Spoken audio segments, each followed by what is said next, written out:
Hello friend, तो ये हमारा एमसीक्यू का पार्ट 4 है। और यूजीसी नेट हिंदी साहित्य से अगर आप तैयारी कर रहे हैं तो आप इस एमसीक्यू को कर सकते हैं, या फिर किसी भी अन्य हिंदी एग्ज़ाम्स के लिए कर रहे हैं तो आप इस एमसीक्यू को दे सकते हैं। तो देखते हैं पहला क्वेश्चन। अगर आपने एमसीक्यू 1, 2, 3 नहीं देखा है तो आप चैनल पे जाके देख सकते हैं।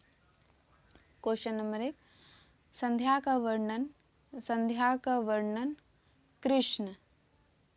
कृष्ण के गाय लेकर वापस आना प्रिय प्रवास के कौन से सर्ग में किया गया है? तो सर्ग है 1, 2, 17, 5। तो इनमें से आंसर आ जाएंगे सर्ग 1। क्वेश्चन नंबर 2 हम देखेंगे, प्रिय प्रवास को खड़ी बोली का महाकाव्य किसने माना है? शुक्ल जी, रामस्वरूप चतुर्वेदी, राम कुमार वर्मा, इनमें से कोई नहीं। तो 2 नंबर का क्वेश्चन का देखेंगे तो रामस्वरूप चतुर्वेदी। क्वेश्चन नंबर 3 हम देखेंगे, कौन तुम संस्कृति जल निधि तीर तरंगों में फेंकी कर रहे निर्जन का चुपचाप परवाह। ऐसी ये पंक्ति किससे ली गई, यानी कि कौन सी रचना से? कमायनी, आंसू, प्रिय प्रवास, इनमें से कोई नहीं। तो इनमें इसका आंसर हो जाएगा यहाँ पे तीसरे नंबर क्वेश्चन का कमायनी। 4 नंबर क्वेश्चन देखें तो इनमें से हिंदी का बिंदी यानी कि कहा जाता है, यानी कि कौन सी रचना को कहा जाता है? भारत दुर्दशा, भारत भारती, कमायनी, साकेत। इसका आंसर हो जाएगा भारत भारती। ठीक है। चौथे नंबर क्वेश्चन का बी। 5वें नंबर क्वेश्चन देखें तो माई न होती बाप न होती कर्म कहाँ से आया, हम न होते तुम न होते कौन कहाँ से आया। तो ये पंक्ति किसकी है?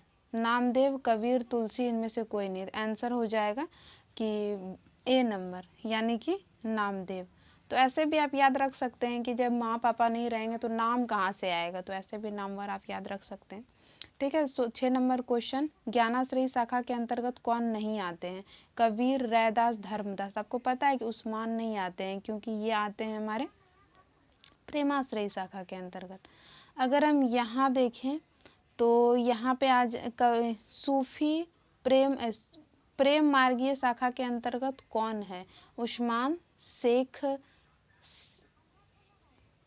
शेखनवी और शेख नवी और कासिम सा, अक्षर अनन्य। तो इसमें से कौन से हैं? तो इसमें से ए, बी, सी हैं, ये डी नहीं है। तो कौन कौन से हैं यहाँ पे दिया, इसलिए आंसर हमारा ये होगा, अक्षर अनन्य नहीं होगा। ठीक है। क्वेश्चन नंबर अगर हम 8 देखें तो क्वेश्चन नंबर 8 में हमारा क्वेश्चन नंबर अगर हम 8 को देखें तो संस्कृत के आचार्यों का क्रम लगाइए। दांडी, भरत, भामा, राजशेखर। तो इनमें से कौन सा होगा?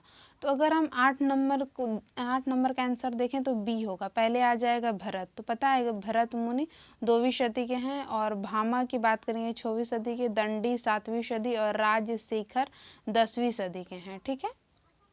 इसको आप ट्रिक बना के याद कर सकते हैं। अगर हम 9 नंबर क्वेश्चन को देखें तो उज्ज्वल नीलमणि ग्रंथ किनका है, बताना है। तो यहाँ पे रूप गोस्वामी, अप दीक्षित, विद्यापति और इनमें से कोई नहीं। तो 9 नंबर क्वेश्चन का हमारा आंसर हो जाएगा रूप गोस्वामी। मतलब जिसका भी मतलब रूप का जो गोस्वामी होता है तो वो उज्ज्वल होता है। मतलब ऐसे भी आप याद रख सकते हैं याद करने के लिए। ठीक है।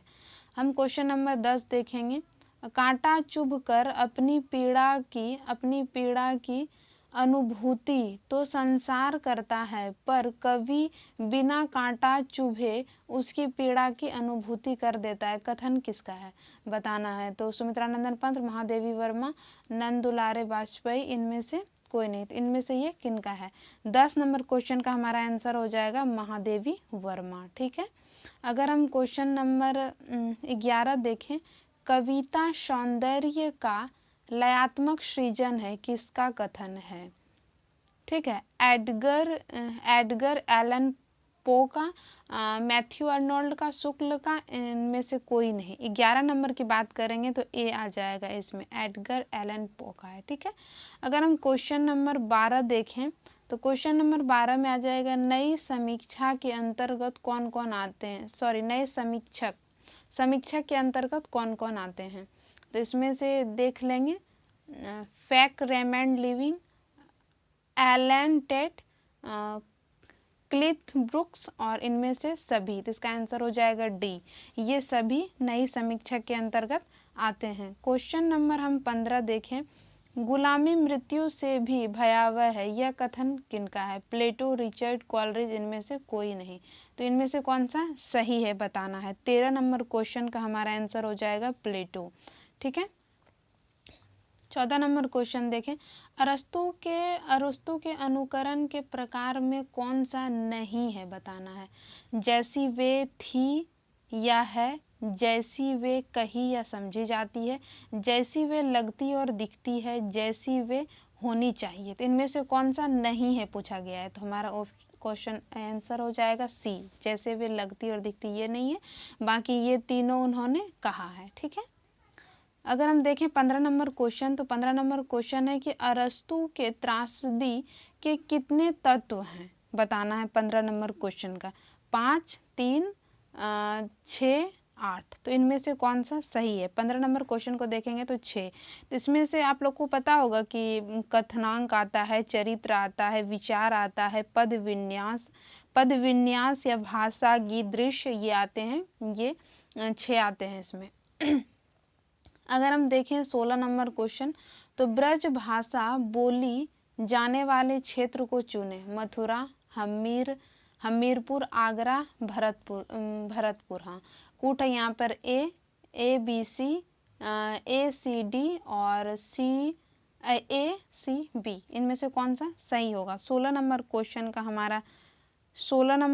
का हमारा आंसर हो जाएगा 3, यानी कि ACD, यानी कि मथुरा, आगरा और भरतपुर। अगर हम यहाँ पे हमीरपुर की बात करेंगे तो ये हमारा हमीरपुर झांसी में बोली जाती है। ठीक है। और ये इसमें हमीरपुर में बुंदेली बोली जाती है, ब्रज भाषा नहीं बोली जाती है। ठीक है। अगर हम क्वेश्चन नंबर 17 देखें, तो बिहारी हिंदी की बोली नहीं है, कौन सी? भोजपुरी, मगही, मैथिली और अवधी। तो कौन सी नहीं है बताना है। इसमें आ जाएगा अवधी नहीं है, आप लोग को पता है भोजपुरी, बिहारी, मैथिली है, मगही नहीं है। ठीक है। क्वेश्चन नंबर हम 18 देखेंगे। तो क्वेश्चन नंबर 18 है, चंद्रधर शर्मा गुलेरी जी के कहानी के पात्र नहीं है, कौन सा? बोधा, वजीरा सिंह, कीर्ति सिंह होगा यहाँ पे, और कीर्ति सिंह होगा, और यहाँ पे हीरामन, इनमें से कौन सा नहीं। कूट यहाँ दिया है 1 2 3 2 3 1 2 3 केवल 4, इनमें से कौन सा होगा।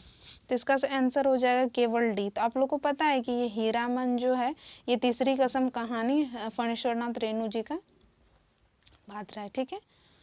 तो उम्मीद है आपको ये टेस्ट सीरीज, मॉक टेस्ट ठीक लगे होंगे। तो वीडियो के साथ बने रहने के लिए बहुत बहुत धन्यवाद।